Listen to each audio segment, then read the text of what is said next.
Welcome again to the GreenFleet Decarbonisation Hub. I'm very, very pleased today to be joined by Chris Ashley from the RHA, one of the primary supporters and associates of the show. Chris, would you like to introduce yourself? I've known you for many years. If you introduce yourself and perhaps a little bit about the RHA.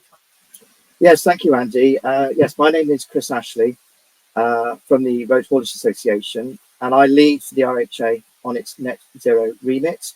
What does that mean? In simple terms, it's to answer the question for our members on how we make the switch away from diesel vehicles as part of this journey to net zero. And a little bit about the RHA. We're a trade body. We have 8,500 members in our membership who cover all aspects of the haulage sector, from long distance to cold chain to specialist operations. We also have a growing coach membership of long distance coach operators. And one of the reasons why we are pleased to have a coach membership now is because of the operational similarities between how lorries and coaches work. Absolutely, and you're also got quite a lot of van members as well, so I'm sure that van sector will feature highly at the CV show in 2025, and of course it's a key aspect of the decarbonisation agenda as well, isn't it, Chris? Absolutely, and there's a lot of learning, of course, that we can take from the van decarbonisation experience to date to help inform where we go with the HGV and coach side as well. But yes, as we're all undoubtedly aware, the car and van decarbonisation progress has been slightly ahead of the heavy commercial side. So there's lots of learning that we can take from vans to help inform the journey going forwards. Absolutely, and I know we've spoken many times in the past, and I know that decarbonisation is a key priority within the RHA, but I think just before we jump into that, the show itself covers a wide range of activities, but I think ultimately it's all there to really try and support your members continue to deliver the processes and the activities on the road. So what are you looking forward to seeing at the show itself from your side? Yeah, I think there's two elements now, because we're clearly going into delivery stage of meeting the net zero challenge, and there are two elements here. The first is to look at the available technologies, and there's some wonderful technological progress in terms of electric vehicles, particularly on the van side.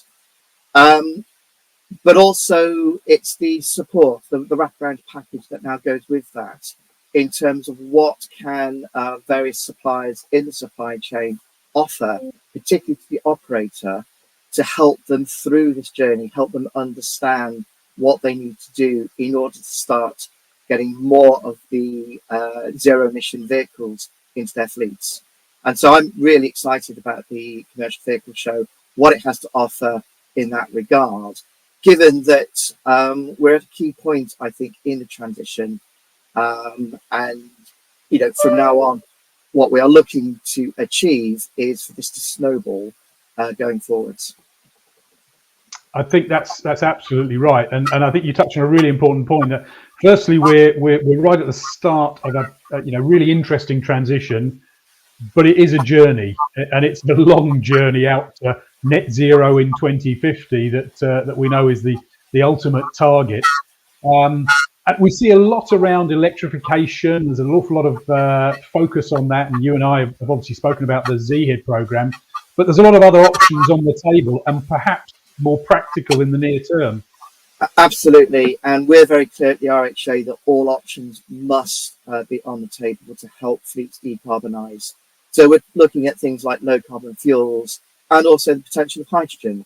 I know hydrogen sparks quite a healthy debate in our sector in terms of its long-term viability, but the technology's there in terms of the fuel cell capability. We'd also like to see hydrogen combustion on the table as well. There's been some terrific innovation in the off-road sector to develop hydrogen combustion engines. We see a place for that in the road sector as well. And so we need to see all these options on the table to help hauliers and coach operators and van operators to decarbonise now. I think there is an inherent danger that we allow perfection to be the enemy of the good. And actually, I think we've come to a point now where we need to have sensible, pragmatic discussions with government and with our many stakeholders in terms of how we can start really reducing carbon emissions from the fleets now. Absolutely right. And I think certainly hydrogen is going to feature within the decarbonisation hub that we've got there. We've got some hydrogen technology providers and certainly sort of hydrogen supply as part of the discussions and part of the activity that we're looking at. And I guess even hydrogen is a little bit further out. You know, we've still got to establish an infrastructure and a supply chain of green hydrogen to really make that sing as a solution. And of course, we've got now 3,000 gas trucks on the road. So I guess biomethane is a real option for some operators in this space. Absolutely, absolutely. And, you know, it's making sure that all those options are fully recognised, both operationally, but also in policy, so that, you know, practical steps can be taken now to decarbonise the fleet. You know, with low carbon fuels, we know that, particularly if we go down the HVO route, we can potentially decarbonise the current fleet, the diesel fleet, by up to 90%. So for us, it's a no-brainer that these options should be on the table, and we look for that policy support, in particular from the government, to recognise their potential so that operators can introduce them into their fleets with confidence, and we see that progress in reducing emissions accordingly. Yeah, that's absolutely. I mean, 99% of the trucks on the road are diesel today, so we've certainly got to defossilise, decarbonise that diesel fleet, and low carbon fuels. I guess the gap here is perhaps a policy strategy gap. We still don't have the low carbon fuel strategy. Is that something you're really calling on government to move forward? Absolutely, because I think getting that clarity and certainty from government, in particular with regards to low carbon fuels, is absolutely critical. And of course, that then feeds through to other policy options and levers available. For example, you know, historically, low carbon fuels have been priced slightly higher than diesel on a pence per litre basis. So we've long advocated for a fuel duty rebate linked to emissions reduction that could be introduced to help incentivise the uptake of low carbon fuels. So the RHA will continue to call for these policy changes, policy developments to really stimulate that activity. I guess one area that is quite interesting and has been is air quality, of course, which has gone for many years hand in hand with decarbonisation. But I think probably 80% of the trucks now are Euro 6. Do you think that air quality is, you know, we pretty much got there with what we can do with the combustion vehicles? Would that be the sort of position at the moment? Broadly, yes. I mean, there's always room for improvement, and you know, we've always said that investment in the vehicle engine standards is key and should continue. And you know, there is talk of a Euro 7 coming in due course, although that's more looking now, I think, at the particulate matter side rather than the NOx side. So yes, there has been a lot of really good work done to reduce pollution from an air quality perspective. Long may that continue. For us, it is about that continual investment in vehicle standards so that the engines that are in the current fleet can be as clean as they can ever be. Absolutely. And it's not only about the trucks themselves, is it? I guess there's other areas that contribute to the carbon impact. Are there any areas there that you're looking for, and particularly looking forward to anything in the show at all?